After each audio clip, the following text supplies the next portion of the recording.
दोस्तों, आपको पता है 30 सितंबर 2014-15 को, जो अब केवल एक महीना ही, आज से पूरा एक महीना है, 30 सितंबर के दिन हम पूरे भारत के अंदर 35 राज्यों में 662 जिलों में करीबन 7,000 ब्लॉक्स में और करीबन 70,000 क्लस्टर के मार्फत 15 लाख से भी ज्यादा विद्यालयों से आंकड़े इकट्ठा करेंगे। We have reached more than 18,160 schools during the year 2013-14। लेकिन हमारा ये मानना है अभी भी कुछ विद्यालय हमसे छूट गए हैं। वो विद्यालय सरकारी भी हो सकते हैं, गैर सरकारी भी हो सकते हैं। वो विद्यालय केंद्रीय विद्यालय, नवोदय विद्यालय, सैनिक school, border school, Tibetan school, private aided school, private unaided school, गैर मान्यता प्राप्त विद्यालय, गैर मान्यता प्राप्त और मान्यता प्राप्त मदरसा और इसी तरह के दूसरे विद्यालय जो कक्षा 1 से 12 तक विद्यालय में शिक्षा मुहैया करवा रहे हैं, उनमें से कुछ छूट गए हैं। तो 2014-15 का जो प्रपत्र है, हमारा डेटा कैप्चर फॉर्मेट जो हम सॉफ्टवेयर से कुछ ही दिनों में छापने वाले हैं, उसके पहले हमें कुछ और कार्य करने चाहिए। सबसे पहला कार्य तो ये है कि जो स्कूल हमसे छूट गए हैं उन सब की अगर हम एक लिस्ट बना लें और आप लोग ये जानकारी आपके डिस्ट्रिक्ट लेवल पर, ब्लॉक लेवल पर और क्लस्टर लेवल के जो अधिकारी हैं उनके पास वो बिल्कुल ही उपलब्ध रहती है और रेडी टू यूज फॉर्म में रहती है। तो पहला काम तो हम ये कर सकते हैं कि उन सभी छूटे हुए विद्यालय हैं उनकी लिस्ट उनके मार्फत से बनवा ली जाए और ये कार्य हमें करना है। हमें 2013-14 के आंकड़े को 2014-15 में इनिशियलाइज करने से पहले एक कार्य तो ये है, छूटे हुए सभी विद्यालयों की जानकारी हमें हासिल कर लेनी है। दूसरी जानकारी ये है, हमें ये भी पता करना है कि कौन कौन से विद्यालय हैं वो प्रमोट हो गए हैं, क्रमोन्नत हो गए हैं, या अपग्रेडेशन उनका हो गया है, प्राइमरी से अपर प्राइमरी बन गए हैं या एलिमेंट्री बन गए हैं, या एलिमेंट्री थे अब सेकेंडरी भी जुड़ गया है, या पहले सेकेंडरी थे बट उसके साथ में अब एलिमेंट्री वाले विद्यालय भी जुड़ गए हैं। कहने का मतलब है कि ये सारे विद्यालय जो क्रमोन्नत हो गए हैं उनकी सूची भी हमें प्रपत्र को सॉफ्टवेयर से छापने से पहले ही अपग्रेड कर लेनी है। तीसरी महत्वपूर्ण जानकारी कार्य जो हमें करना है वो ये है, कुछ विद्यालय बंद हो गए हैं और जो विद्यालय बंद हो गए हैं उसमें भी 2 तरह के विद्यालय हैं।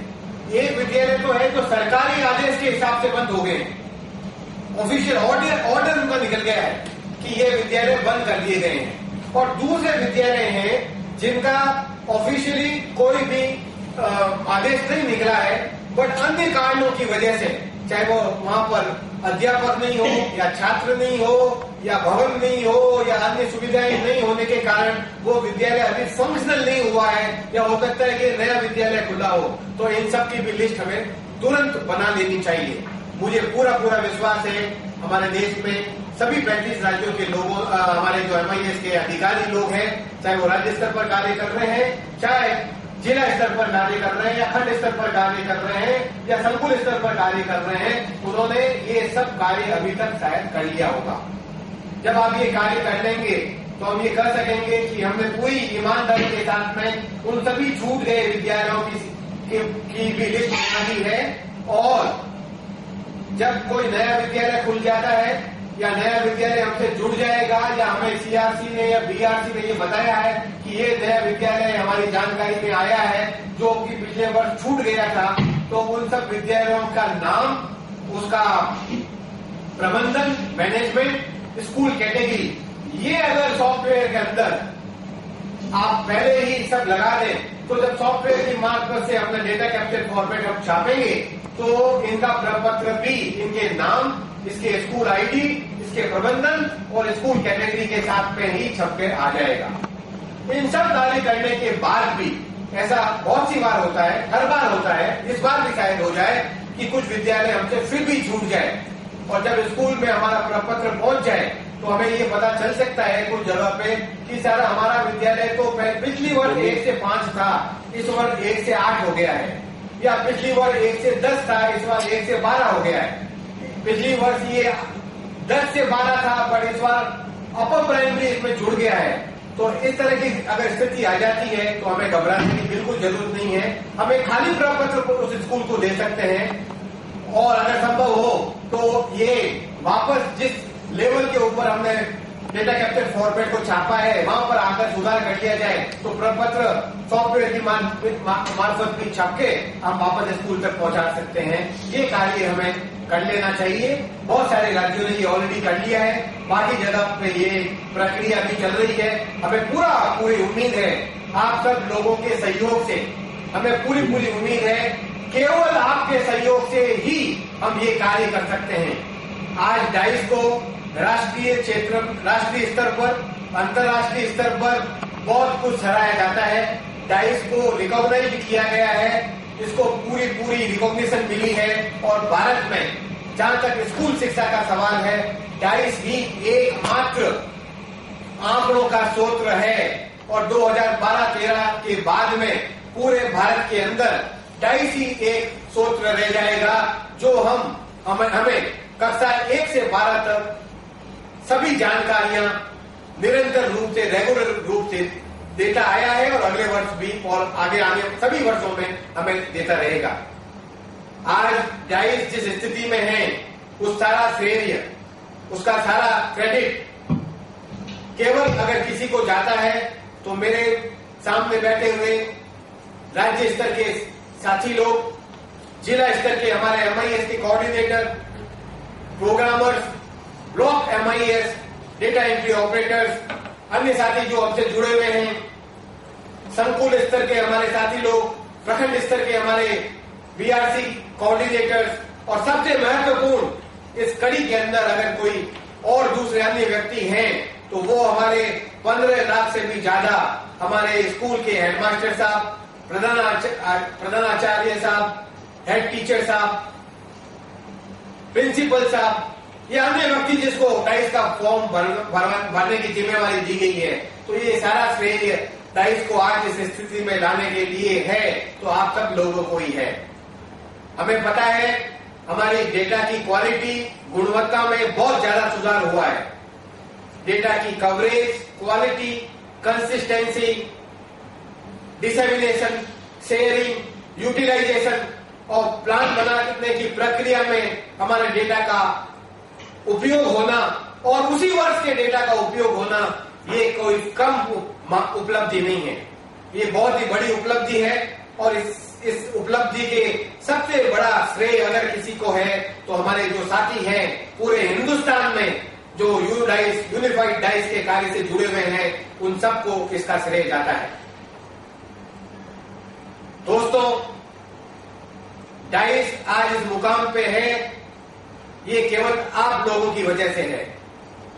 इन सब उपलब्धियों के बाद भी अभी भी बहुत सारी कमियां हमारे डाइस के डेटा में रह गई है, चाहे वो गुणवत्ता के विषय की हो, चाहे वो कुछ स्कूल छूट गई है कवरेज के विषय में हो, चाहे वो डेटा शेयरिंग का मुद्दा हो, चाहे डेटा डिसेमिनेशन का मुद्दा हो, चाहे डेटा यूटिलाइजेशन का मुद्दा हो।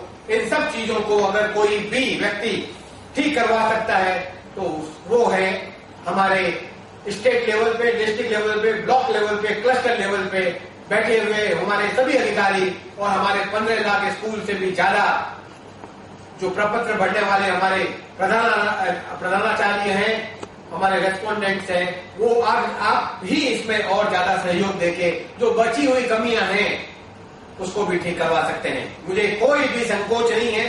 निसंदेह है ये कार्य जिस तरह से आज तक हम सब लोग पूरे हिंदुस्तान के 662 जिलों में और 35 राज्यों में करते आए हैं, मुझे बिल्कुल संकोच नहीं है कि इस कार्य को 2014-15 में हम और सुचारू रूप से करेंगे और व्यवस्थित रूप से करेंगे और अच्छी तरह से करेंगे, ताकि कम से कम उंगलियां हमारे डेटा की गुणवत्ता, क्वालिटी, कंसिस्टेंसी, कवरेज के बारे में उठे।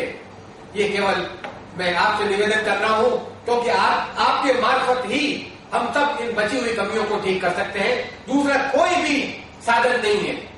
Absolutely there is no other way. No one can help us केवल आप लोग ही इसमें और ज्यादा मदद कर सकते हैं। दोस्तों, सारे प्रयास करने के बाद भी हमारे डेटा में कुछ कमियां रह गई। ये सारी कमियां आपको भी पता है, हमें भी पता है। हर वर्ष सितंबर के माह में हम लोग आपसे चर्चा भी करते हैं। धीरे धीरे सुधार काफी हो गया है। अब इतनी शर्म की बात नहीं है, घबराने की बात नहीं है। पूरे हिंदुस्तान में हमारा डेटा अब और भी ज्यादा गुणवत्ता वाला समझा जाने लगा है। फिर भी डेटा में कमियां हैं और ये कमियां कोई एक वर्ष में रातों रात ठीक नहीं हो सकती है। ये बहुत ही स्लो प्रक्रिया है। It's a very slow process. Slowly we have improved a lot. लेकिन हम पूरी मेहनत से, पूरी ईमानदारी से इन कमियों को, जिनकी जानकारी हमें है और आपको भी है, ये प्रयास करेंगे कि 2014-15 में इन कमियों को हम पूरी अच्छी तरह से दूर कर लें। तो पहली बात मैंने आपसे निवेदन की कि जो विद्यालय छूट गए हैं, बंद हो गए हैं, क्रमोन्नत हो गए हैं या और किसी कारण नए खुल गए हैं या बंद और किसी कारण से शायद वो फंक्शनल नहीं है, उनकी लिस्ट बना के हम MIS कोऑर्डिनेटर, आपके यहाँ तो ब्लॉक लेवल पे होता है, वहां पर इन सब की जानकारी दे दें तो डेटा को हम इनिशियलाइज करेंगे 2014-15 में। उसके पहले इसको अच्छी तरह से ठीक करवा लेंगे। तो एक कमी तो हमारे अंदर ये थी, तो उसको प्रयास करेंगे। दोस्तों, एक चीज मैं आपको और भी बता दूं, आपने जो इतने वर्ष तक प्रयास किए हैं, उन प्रयासों की मदद से ही, जैसे मैंने अभी कहा, आपके डेटा को, हमारे डेटा को रिकॉग्निशन मिला है। भारत सरकार ने, मानव संसाधन विकास मंत्रालय ने अब ये निर्णय किया है कि 2012-13 के बाद में से उनके सभी जो school education related statistical publications है, जैसे कि सेलेक्टेड एजुकेशनल स्टैटिस्टिक्स और बाकी के दूसरे प्रकाश इनके जो पब्लिकेशंस हैं, वो सब अब डाइस के डेटा के बेसिस पे ही आएंगे। इसका मतलब हुआ जो MHRD का जो डिपार्टमेंट ऑफ हायर एजुकेशन है, उसमें statistic monitoring and planning section है, वो अलग से अब आपसे हर वर्ष की भांति 2012-13 और उसके आने वाले वर्षों के आंकड़े अब आपसे नहीं मांगेंगे। वो सारा कुछ उनके पब्लिकेशंस हैं, वो डाइस के डेटा के बेसिस के ऊपर ही सब निकाले जाएंगे। ये बहुत ही बड़ी उपलब्धि है और हम ये कोशिश कर रहे थे कि ये बहुत पहले ही हो जाना चाहिए था, लेकिन अभी भी हो गया है। इसका मतलब है आपकी, मेरी, हम सबकी जिम्मेवारी और ज्यादा बढ़ गई है। बहुत ज्यादा जिम्मेवारी हमारी बढ़ गई है। एक महत्वपूर्ण कार्य तो ये हुआ है। दोस्तों, दूसरी और महत्वपूर्ण कार्य अब ये हुआ है, गवर्नमेंट ऑफ इंडिया ने अब ये निश्चय किया है कि ऑल इंडिया एजुकेशन सर्वे, जो कि अभी 8th ऑल इंडिया एजुकेशन सर्वे चल रहा है, जिसकी डेट ऑफ रेफरेंस 30 सितंबर 2009 थी। इसका मतलब 2009-10 के आंकड़े जो कि लेटेस्ट अवेलेबल हो जाने चाहिए 8th ऑल इंडिया एजुकेशन सर्वे के मार्फत, वो फाइनल उनका सर्वे है, पब्लिकेशंस हैं, वो अभी तक उपलब्ध नहीं है। शायद कुछ महीनों में अभी उपलब्ध हो जाए, कुछ आने वाले समय में उपलब्ध हो जाए, लेकिन ये निश्चय नेशनल लेवल पे किया गया है। अब से आगे आने वाले सभी ऑल इंडिया एजुकेशन सर्वेज में, ऑल इंडिया एजुकेशन सर्वे के मार्फत केवल उन्हीं वेरिएबल्स के ऊपर इंफॉर्मेशन इकट्ठी की जाएगी जो स्कूल बेस्ड नहीं है, यानी कि number of habitations, number of habitations having population 300 and more, number of habitations having population 500 and more, ऐसे हैबिटेशन जहां पर 1 किलोमीटर के अंदर कोई भी प्राथमिक विद्यालय नहीं है, ऐसे हैबिटेशन जहां पर 3 किलोमीटर में कोई भी उच्च प्राथमिक विद्यालय नहीं है और उसका पॉपुलेशन 500 या 500 से ज्यादा है। ऐसी जानकारियां और अन्य जानकारियां जो डाइस के अंदर नहीं है, ऑल इंडिया एजुकेशन सर्वे में केवल उन्हीं जानकारियां, वही जानकारियों के ऊपर इंफॉर्मेशन इकट्ठा की जाएगी। सारी स्कूल बेस्ड इंफॉर्मेशन, यानी स्कूल का नामांकन, स्कूल में क्या क्या फैसिलिटीज हैं, स्कूल के teachers, SC enrolment, ST enrolment, OBC enrolment, primary level, upper primary level, दूसरी पानी की व्यवस्था, बाउंड्री वॉल की व्यवस्था जो स्कूल से रिलेटेड है और डाइस के अंदर उपलब्ध है, वो सारी जानकारियां अब से ऑल इंडिया एजुकेशन सर्वे में इकट्ठी नहीं की जाएगी। तो एक तरफ तो हमारे आंकड़े को, डाइस डेटा के आंकड़े को, यूनिफाइड डेटा के आंकड़े को मान्यता मिल गई है भारत सरकार की तरफ से। दूसरी तरफ यह भी निर्णय कर लिया गया है कि अब से ऑल इंडिया एजुकेशन सर्वे में स्कूल बेस्ड इंडिकेटर्स के बारे में जानकारी केवल डाइस से ही लेगी। हमारी जिम्मेवारी और ज्यादा बढ़ गई है। मुझे पूरा विश्वास है हिंदुस्तान के सभी राज्यों में बैठे हुए हमारे अधिकारी, चाहे राज्य स्तर पे हो, चाहे संकुल स्तर पे हो, चाहे खंड स्तर पे हो या जिला स्तर पर हो, वो अपनी इस नई जिम्मेदारी को और अच्छी तरह से समझेंगे और ज्यादा मेहनत से, ईमानदारी से हम ये कार्य करेंगे। दोस्तों, जहां तक हमारे प्रपत्र की बात है, प्रपत्र में अब दो तरह की जानकारियां हैं। एक जानकारी तो वो है जो पिछले कई वर्षों से चलती आ रही है, स्कूल का नाम, नामांकन, SC enrolment, ST enrolment, Muslim enrolment, number of teachers, पानी की व्यवस्था, कॉमन टॉयलेट की व्यवस्था, गर्ल्स की व्यवस्था, बॉयज टॉयलेट की व्यवस्था, बाउंड्री वॉल, कंप्यूटर, ये सारी जानकारियां पिछले कुछ वर्षों से हम इकट्ठा करते हुए आए हैं। लेकिन पिछली 2009-10 के बाद में जब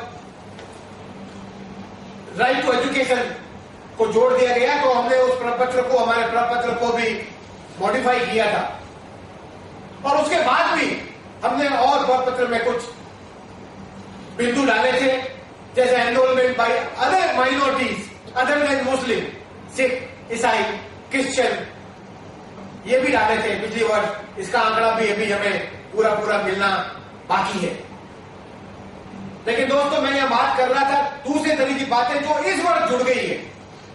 दूसरे वेरिएबल तो वो है जो पिछले कुछ वर्षों से ऑलरेडी हमारे डाइस प्रपत्र में है, लेकिन उसमें से कुछ बिंदुओं पे जानकारी पूरी नहीं आ रही है, कुछ पे अधूरी जानकारी आ रही है और कुछ बिंदुओं पे पूरी खाली इंफॉर्मेशन हमें मिल रही है। उसके ऊपर हमें ध्यान देना बहुत जरूरी है। कुछ बिंदु मैं आपको बताऊंगा, पूरा तो जब अभी हम डाइस डेटा कैप्चर प्रपत्र को यहाँ पर डिस्कस करेंगे तो आपको और अधिक जानकारी है उस वक्त और दी जाएगी।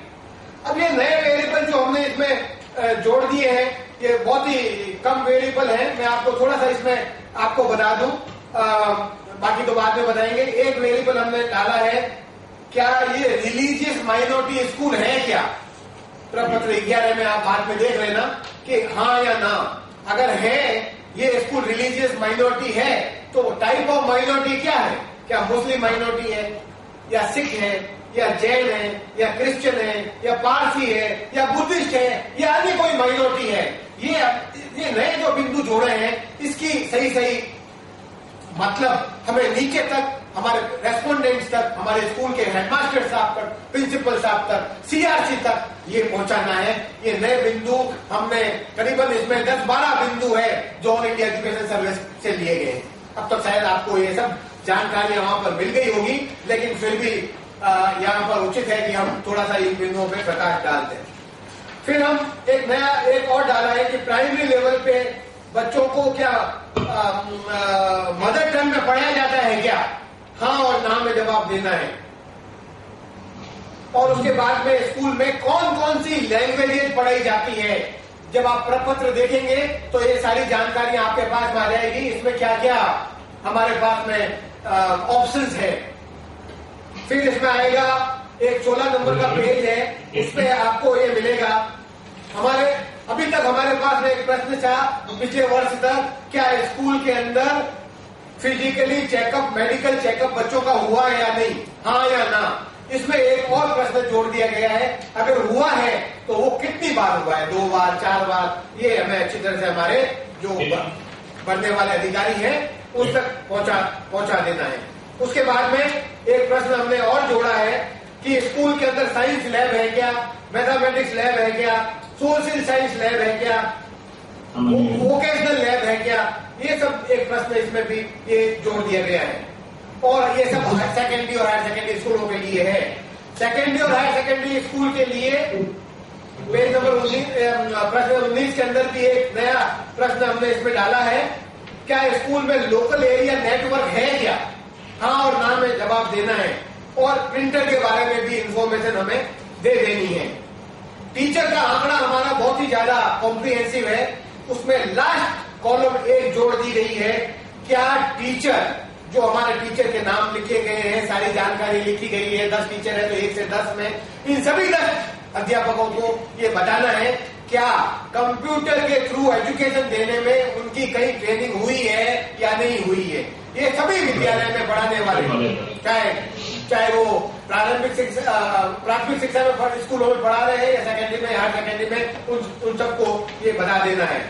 लास्ट में एक बहुत ही महत्वपूर्ण कॉलम इस वर्ष जोड़ दिया गया है, अलग अलग स्तर पर ये बताया गया है कि डाइस का डेटा बहुत कॉम्प्रिहेंसिव है, चाहे वो फैसिलिटीज के बारे में हो, टीचर्स के बारे में हो, नामांकन के बारे में हो, डाइस बहुत ही कॉम्प्रिहेंसिव है। लेकिन जहां तक क्वालिटी ऑफ एजुकेशन की बात है, बच्चों के अचीवमेंट की बात है, learning ability to read and write की बात है, डाइस के अंदर कुछ भी नहीं। दोस्तों आपको पता होगा 3-4 साल पहले हम इकट्ठा करते थे कितने बच्चे एग्जाम में बैठे, उसमें से कितने पास हो गए, और जो पास हो गए उसमें से 60% और ज्यादा अंक लेने वाले बच्चों का SC, ST, OBC जनरल बच्चे का, बॉयज और गर्ल्स, लड़के और लड़कियां कितने थी, ये हमने छोड़ दिया था। लेकिन अब वापस ये सोच बनी है कि इसको वापस डाल दिया जाए। स्कूल के अंदर चाहे CCE चल रहा हो या अन्य तरह का कोई भी मूल्यांकन की व्यवस्था हो, स्कूल के ऊपर ये छोड़ दिया जाए कि ये सूचना वो अपने वहां पर जो जानकारी है उसके आधार के ऊपर इसको पूरी सही जानकारी भर के दे दे। ये हमने वापस री इंट्रोड्यूस किया है 4 साल के बाद में, क्योंकि ये सोच बनी थी डाइस के अंदर बच्चों के लिखने पढ़ने के बारे में कुछ भी इंफॉर्मेशन इकट्ठी नहीं की जा रही है, इसलिए इसको वापस डाल दिया गया। ये तो कुछ नए वेरिएबल है, लेकिन अभी भी अगर हम पुराने वेरिएबल को देखें तो आसिफ आपकी आवाज आ रही है बार बार, इसमें पुराने वेरिएबल को देखें तो आप पाएंगे कुछ बिंदुओं के ऊपर जानकारी अधूरी आ रही है, कुछ पे सही नहीं आ रही है, और कुछ बिंदुओं के ऊपर बिल्कुल ही खाली जानकारी आ रही है। फॉर एग्जाम्पल मैं आपको ये बताऊं, आप लोगों ने हिंदुस्तान के अलग अलग जिलों से, स्कूलों से ये बताया कि एक स्कूल में 1 से ज्यादा हेडमास्टर है। ये हो ही नहीं सकता, संभव ही नहीं है।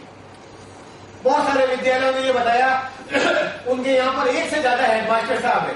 तो इस बार निश्चय करने, ठोक बजाकर आप नीचे तक ले जाएं, CRC को बताएं, BRC को बताएं कि ये डेटा को चेक तो करवा लो।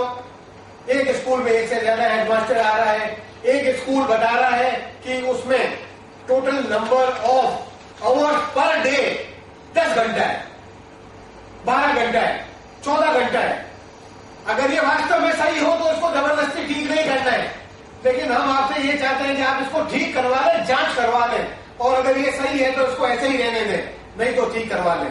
10 घंटा, अगर 24 घंटे में से 10 घंटा बच्चा स्कूल में रहता है तो, और उस स्कूल के अंदर अगर आप अध्यापक का वर्कलोड देखें तो वो 7 घंटा ही है, 6 घंटा ही है। तो कहने का मतलब है ये जानकारी हमारे इस बात में सही भरकर नहीं आ रही है। इसी तरह अभी भी इतना प्रयास करने के बाद भी नंबर ऑफ इंस्ट्रक्शन डेज है, बहुत ही ज्यादा स्कूलों के अंदर वो 0 आ रहा है, बहुत ज्यादा विद्यालयों के अंदर वो 2 डिजिट में आ रहा है, मतलब 99 मैक्सिमम हो सकता है। एक तरफ तो ये है, और दूसरी तरफ बहुत सारे विद्यालयों में 300 दिन, 340 दिन, 350 दिन, 300 दिन, 280 दिन। अगर ये सब सही है तो कोई इशू नहीं है, लेकिन हम तो आपसे इतना निवेदन कर रहे हैं कि इसको जांच करवा लें।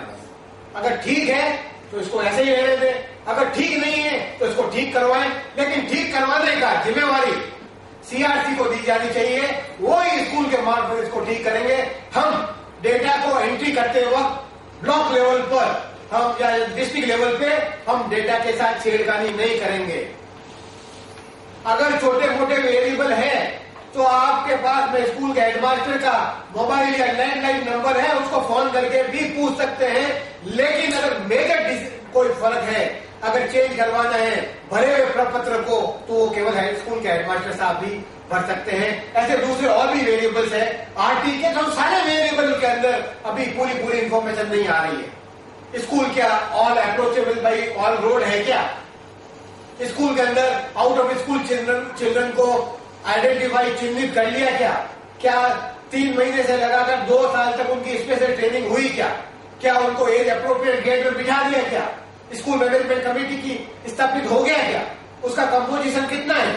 एसएमडीसी की इंफॉर्मेशन नहीं आ रही है, एसएमसी की इंफॉर्मेशन पूरी नहीं आ रही है। इसी तरह आरटी के दूसरे वेरिएबल भी है। क्या पीपल टीचर रेशियो 1:30 और 1:35 एज पर आरटी प्राइमरी और अपर प्राइमरी स्कूल में है क्या? ये सारी जानकारियां अभी भी इतने वर्ष होने के बाद में भी कुछ सुधार जरूर हुआ है, लेकिन इसमें और भी अथक प्रयास करके और ज्यादा सुधार करने की कोशिश करनी है। और लास्ट में कुछ ऐसे वेरिएबल है, जब से डाइस स्थापित हुआ है, जब से डाइस चालू हुआ है 1994-95 में कुछ राज्यों में, कुछ डिस्ट्रिक्ट में, या 2001-2 में जहां सर्व शिक्षा अभियान के साथ में हुआ, चाहे 2007-8 जब हमने राष्ट्रीय माध्यमिक शिक्षा अभियान चालू किया, तब से ही ये प्रॉब्लम इनकंसिस्टेंसी इन डेटा हमारे साथ में आ रही है।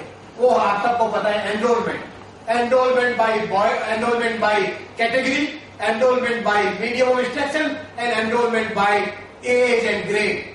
अगर स्कूल लेवल पर हम ये निश्चित कर लें कि ये तीनों बिंदु, टोटल एनरोलमेंट बॉयज और गर्ल्स सब मिल रहे हैं, मैच कर रहे हैं, कंसिस्टेंट है, तो ऊपर आते आते ये सब ठीक हो जाएगा। लेकिन दोस्तों, इतना प्रयास करने के बाद भी आज भी बहुत स्कूलों के अंदर, अधिकांश स्कूलों के अंदर ये तीनों बिंदु नहीं मिल पा रहे। ये केवल आप ही ठीक करवा सकते हैं। मैं यहां पर बैठकर, हम यहां पर बैठकर आपको केवल मार्ग निर्देशन दे सकते हैं। आप स्टेज पे बैठ के केवल आप उनको बता सकते हैं, जिला स्तर पर बता सकते हैं, जिला स्तर पर, खंड स्तर पर बता सकते हैं। खंड स्तर पर अगर ये चेकिंग हो जाए, उसके पहले हमारे संकुल या क्लस्टर लेवल पे चेकिंग हो जाए और हेडमास्टर साहब का ओरिएंटेशन प्रोग्राम ट्रेनिंग करते वक्त उनको बता दिया जाए कि ये बहुत ही सीरियस इशू है, इसको ठीक से ठोक बजाकर देख लिया जाए, तो निश्चित रूप से 2014-15 में हमारे डेटा की गुणवत्ता और क्वालिटी और कंसिस्टेंसी और ज्यादा बढ़ जाएगी। इसके ऊपर ध्यान देने की जरूरत है। एक और क्या दूसरा बिंदु है, प्रयास आप कर रहे हैं, डेटा की गुणवत्ता में आपके भी सुधार हुआ है, बाकी राज्यों में भी सुधार हुआ है, लेकिन थोड़ी और ईमानदारी से, सीरियसनेस से इसको भी ठीक करवाना है। एक एग्जाम्पल मैं आपको बताऊं, राष्ट्रीय स्तर पर जब हम विद्यालय छोड़कर जाने वाले बच्चों के प्रतिशत का गणना करते हैं, ड्रॉप आउट रेट का की गणना करते हैं प्राइमरी लेवल पे, तो अभी भी 8 स्टेट ऐसे हैं जहां पर ये माइनस में आ रही है। अगर ड्रॉप आउट रेट को आप डिस्ट्रिक्ट लेवल पे गणना करेंगे तो आप देखेंगे कि बहुत सारे डिस्ट्रिक्ट के अंदर 662 जिलों में से बहुत सारे जिलों के अंदर ये माइनस में आ जाएगी, और फिर ब्लॉक में जाएंगे तो और उसकी संख्या बढ़ जाएगी, स्कूल में जाएंगे तो और उसकी संख्या बढ़ जाएगी। अगर ड्रॉप आउट रेट ऋणात्मक, नेगेटिव में आ रही है, तो इसका मतलब क्या है? इसका मतलब है इस साल का जो एनरोलमेंट कक्षा 1 से 5 या 6 से 8 का एनरोलमेंट है, वो पिछले वर्ष के एनरोलमेंट, पिछली कक्षाओं के, मतलब अगर हम इस वर्ष कक्षा 5 की बात करें तो कक्षा 5 का एनरोलमेंट 2013-14 में और कक्षा 4 का एनरोलमेंट 2012-13 से भी ज्यादा है। 100 बच्चे अगर पिछली वर्ष कक्षा 4 में थे तो 120 बच्चे कक्षा 5 में हो गए, 80 बच्चे कक्षा 1 में थे तो 120 बच्चे कक्षा 2 में हो गए। अगर हमें ये पता चले ये बाकी के जो एडिशनल 40 बच्चे हैं ये कहां से आए, ये कौन है, बॉयज है, गर्ल्स है, SC ST OBC है, कौन सी क्लास में आए, तो निश्चित रूप से हमें घबराने की कोई जरूरत नहीं है, उसको ठीक करने की जरूरत नहीं है। लेकिन हमें ये पता चले कि इनका हमें बिल्कुल भी पता नहीं है कि बच्चे कहां से आए, विद्यालय छोड़ के आगे कहां से आए, तो इसको भी निश्चित रूप से हमें पता कर लेना चाहिए।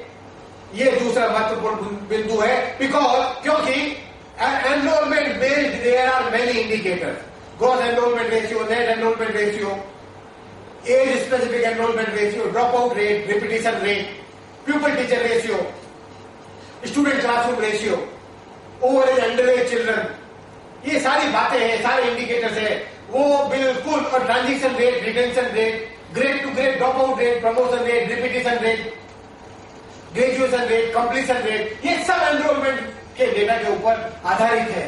इसलिए इस वर्ष और गत वर्ष की बातें और अच्छी तरह से अगर हम कर लें तो हम ये निश्चित कर पाएंगे कि एनरोलमेंट का डेटा हमारा और भी ज्यादा अच्छा हो जाए। मुझे पूरा विश्वास है कि आप इसको करेंगे और हमारे डेटा की गुणवत्ता 2014-15 में और अच्छी हो जाएगी। ये बातें मैं अभी बताई वो तो केवल ये थी कि जो डेटा अच्छी तरह से भर के नहीं आ रहा है, गलत आ रहा है, अधूरा आ रहा है या पूरा खाली आ रहा है। दोस्तों, जब ये प्रपत्र आप सॉफ्टवेयर के माध्यम से भर लेंगे तो निश्चित रूप से आरएमए से और सर्व शिक्षा अभियान से जुड़े हुए सभी अधिकारी, चाहे वो यूनिफाइड डाइट से जुड़े हुए हैं या प्लानिंग कोऑर्डिनेटर्स हैं या दूसरे कंपोनेंट से जुड़े हुए हैं, आप सब मिलकर ही इन प्रपत्रों को हमारी स्कूल तक पहुंचा सकते हैं। ये स्टेट के ऊपर निर्भर करता है, राज्य के ऊपर, डिस्ट्रिक्ट के ऊपर निर्भर करता है कि वो कैसा इसको किस तरह से ऑर्गेनाइज करें ताकि ये सभी प्रपत्र उन स्कूलों तक पहुंच जाए। 9 से 12 वाले अगर आप चाहें तो आरएमएसए वाले अधिकारी वहां तक पहुंचा सकते हैं, या 1 से 12 वाले जो विद्यालय पहले डाइट से जुड़ चुके हैं उन विद्यालयों तक हमारे एसएसए के अधिकारी भी पहुंचा सकते हैं। जो भी मैकेनिज्म आप अपने राज्य स्तर पर, जिला स्तर पर, ब्लॉक स्तर पर करें, ये निश्चित कर लें कि हमारे ये पत्र सभी स्कूलों तक समय पर पहुंच जाए, समय पे उनकी चेकिंग हो जाए और समय पे उनकी डेटा पंचिंग हो जाए। जब ये स्कूल तक पहुंचे तो हमें हेडमास्टर साहब को इतना निवेदन करना है कि साहब जो पत्र भरा हुआ छपा हुआ है उसको भी हमें चेक करना है। हमारी प्रवृत्ति ये होती है कि जो खाली कॉलम है हम केवल उन्हीं को पढ़ते हैं, भरे हुए को हम नहीं पढ़ते। ये हमारा ह्यूमन नेचर है। जल्दी से जल्दी भरकर देने के लिए हम उसको केवल खाली कॉलम को भर के ही दे देते हैं। दोस्तों, हमारे ट्रेनिंग के अंदर ये मुद्दा होना चाहिए कि सभी स्कूलों को हम कहें कि भरे हुए को भी अच्छी तरह से जो छपा हुआ है उसको भी अच्छी तरह से पढ़ना है, और जहां भी कहीं भी गलती है तो उसको लाल स्याही से गोला कर दें ताकि ब्लॉक स्तर पर आते आते हमारे जो डेटा पंचिंग करने वाले अधिकारी हैं 1 सेकंड के अंदर उसको डेटा पंच, उसको जहां गड़बड़ है उसको ठीक कर लेंगे। इसके ऊपर भी जोर लगाना, विशेष रूप से जोर लगाना है इस बार बहुत ही अनिवार्य है, क्योंकि ये पाया गया है कि बहुत से राज्यों में, बहुत सारे स्कूलों में, बहुत सारे संकुल स्तर पर और स्कूलों में ये भरे हुए को नहीं पढ़ा जाता है। जब ये ठीक हो गया आगे तो ब्लॉक स्तर पर आपकी डेटा पंचिंग हो रही है। मैं आपसे एक बार फिर निवेदन करता हूं हर वर्ष की भांति कि आप डाइस सॉफ्टवेयर का जो कंसिस्टेंसी मॉड्यूल है उसको अच्छी तरह से चला के देखें। अभी भी ऐसी जानकारियां मिल रही है, बहुत सी जगह पे हमारे साथीगण एक कारण से या दूसरे कारण से अभी भी कंसिस्टेंसी मॉड्यूल को नहीं चला रहे हैं पूरी तरह से, क्योंकि डेटा जो ऊपर से भर के आ रहा है, नीचे से आ रहा है, ऊपर राष्ट्रीय स्तर पर आता है, उसमें अभी भी बहुत सारी इनकंसिस्टेंसीज है। और इस बार का जब हम सर्टिफिकेट, आप पिछले वर्ष की तरह इस वर्ष भी हम आपसे सर्टिफिकेट लेंगे जो पहले होता था, लेकिन और भी नई कॉलम जोड़ने वाले हैं। हम आपसे ये भी सत्यापित कराएंगे 2014-15 में स्कूल विदाउट मैनेजमेंट कितना है, school without type of school category कितना है, स्कूल विदाउट एनरोलमेंट कितना है, विदाउट टीचर्स कितना है, विदाउट टाइप ऑफ स्कूल कितना है। क्योंकि अभी भी इतना कुछ होने के बाद में भी बहुत सी कुछ जगह के ऊपर अभी भी ये अच्छी तरह से सत्यापित नहीं किया जाता है। तो कम से कम कोई भी आदमी ये सर्टिफिकेट देगा उसके पहले 2 बार सोचेगा कि ये सही तो है या नहीं। तो ये बात मैं आपको बता रहा था। लेकिन ब्लॉक के अधिकारी अच्छी तरह से कंसिस्टेंसी मॉड्यूल चला लेंगे और जब सही होगा, चाहे वो संकुल के मार्फत या स्कूल से उसको ठीक करवा लेंगे। किसी भी हालत में जो बड़े वेरिएबल है वो आप अपने स्तर पर अपने आप भी ठीक नहीं कर देंगे, वापस उसको ठीक करवाएंगे। तो अच्छी तरह से कंसिस्टेंसी चेक मॉड्यूल भी चला लेंगे। उसके पहले हमारे हर साल की तरह 100% बेसिस के ऊपर सीआरसी कोऑर्डिनेटर्स इसको चेक करेंगे, भरे हुए फॉर्म को 10% आप लोग भी करेंगे, 20% ब्लॉक लेवल पे भी करेंगे और 10% ऊपर जिला स्तर पर भी करेंगे। और अब तो आप लोग इसको राज्य स्तर पर बैठकर भी आप कंसिस्टेंसी को ठीक देख सकते हैं और उनको आदेश दे सकते हैं, निवेदन कर सकते हैं, उसको ठीक करवाया जा सकती है। ये कुछ मैनेजमेंट के इश्यूज है। मुझे पूरी उम्मीद है कि आगे आने वाले दिनों में हम ये पूरा निश्चय कर लेंगे पूरा कि 2014-15 का यूनिफाइड का डाइस आंकड़ा का जो मैनेजमेंट एंड ऑर्गेनाइजेशन है वो संयुक्त रूप से एसएसए और राष्ट्रीय माध्यमिक शिक्षा अभियान से जुड़े हुए सभी अधिकारी मिलकर ही चलाएंगे। और हमें पूरा उम्मीद है कि ये कार्य संयुक्त रूप से ही हो सकता है, अकेले नहीं हो सकता। ना तो एसएसए के अधिकारी इसको पूरा अच्छी तरह से कर सकते हैं, न राष्ट्रीय माध्यमिक शिक्षा अधिकारी को ये अकेला करने की अपेक्षा करते हैं और न ही वो कर सकते हैं। ये संयुक्त प्रयास है और संयुक्त रूप से ज्वाइंटली पूरे भारतवर्ष के अंदर हम करेंगे। दोस्तों, 30 सितंबर आने वाला है और उस दिन गत वर्ष की तरह इस वर्ष भी हम पूरे भारत के अंदर डाइस डे मनाने वाले हैं। इस दिन उसकी सारी डिटेल्स है वो हम आपको बहुत जल्दी भेज देंगे। उस दिन क्या क्या किया जाना है, आप प्रतियोगिता रख सकते हैं, डेटा डिसेमिनेशन करवा सकते हैं, डेटा शेयरिंग करवा सकते हैं, सेमिनार करवा सकते हैं। आप लोग एसपीडी से, आप लोग स्टेट प्रोजेक्ट कोऑर्डिनेटर से, स्टेट प्रोग्राम ऑफिसर से सबको एड्रेस करवा सकते हैं। छोटी मोटी चाय पार्टी हो सकती है, पोस्टर की कंपटीशन करवा सकते हैं। और सबसे महत्वपूर्ण इस कड़ी में है संकुल स्तर पर, ब्लॉक स्तर पर और राज्य स्तर पर बैठे हुए और यूनिफाइड डाइस से हमारे सभी जुड़े हुए जो साथी हैं वो अगर अच्छा कार्य कर रहे हैं तो निश्चित रूप से उनको प्रोत्साहित किए जाने की जरूरत है, उनको आइडेंटिफाई और रिकॉग्नाइज करने की जरूरत है। हम ये जल्दी ही स्टेट प्रोजेक्ट डायरेक्टर को लिखने वाले हैं कि आप उन सब अधिकारियों को आइडेंटिफाई करें और 30 सितंबर जो डाइस का दिवस हम मनाने जा रहे हैं उस दिन पब्लिकली सामूहिक रूप से इन सबको रिकॉग्नाइज किया जाए ताकि पूरे प्रदेश में और अनंत पूरे भारत के अंदर एक मैसेज जाए कि 30 सितंबर डाइस के लिए निश्चित किया गया है, जिस दिन पूरे हिंदुस्तान में 1 से 12 शिक्षा देने वाले सभी विद्यालयों की सूचनाएं इकट्ठी की जाती है। दोस्तों, मुझे पता है आपके राज्य में और बाकी सभी राज्यों में एक पखवाड़ा अभी आप मनाने वाले हैं। अक्टूबर माह में 15 दिन का एक पखवाड़ा मनाने वाले हैं। मैं आपसे ये निवेदन करूंगा कि आप एफएम के मार्फत, एसएमएस के मार्फत, लोकल न्यूज़पेपर की मार्फत, व्हाट्सएप की मार्फत, फेसबुक की मार्फत, हाइक की मार्फत, कोई भी सोशल मीडिया के मार्फत ज्यादा से ज्यादा लोगों तक ये मैसेज पहुंचाएं। अब तो जो ऑल इंडिया रेडियो का सबसे महत्वपूर्ण जो एफएम चैनल है, एफएम गोल्ड, जो पूरे हिंदुस्तान में सुना जाता है, उसकी पहुंच पूरे हिंदुस्तान में है और उसमें भी अब ऐड देने की व्यवस्था हो गई है। बहुत कम पैसा देके उन 15 दिनों में अगर हम अगर एफएम रेडियो की मार्फत ये मैसेज पूरे हिंदुस्तान में पहुंचा दें कि इन दिनों में मेरे राज्य के अंदर, हमारे राज्य के अंदर डाइस का डेटा इकट्ठा होने वाला है, तो निश्चित रूप से जो हिंदुस्तान में दूसरे दिवस मनाए जाते हैं आगे आने वाले 2-3-4 सालों के अंदर डाइस दिवस भी लोग याद रखने लगेंगे। थोड़ा सा प्रयास करने से हम जो बाकी और भी चीजें हमें अचीव करने के लिए बच रही है उसको भी अचीव कर सकते हैं।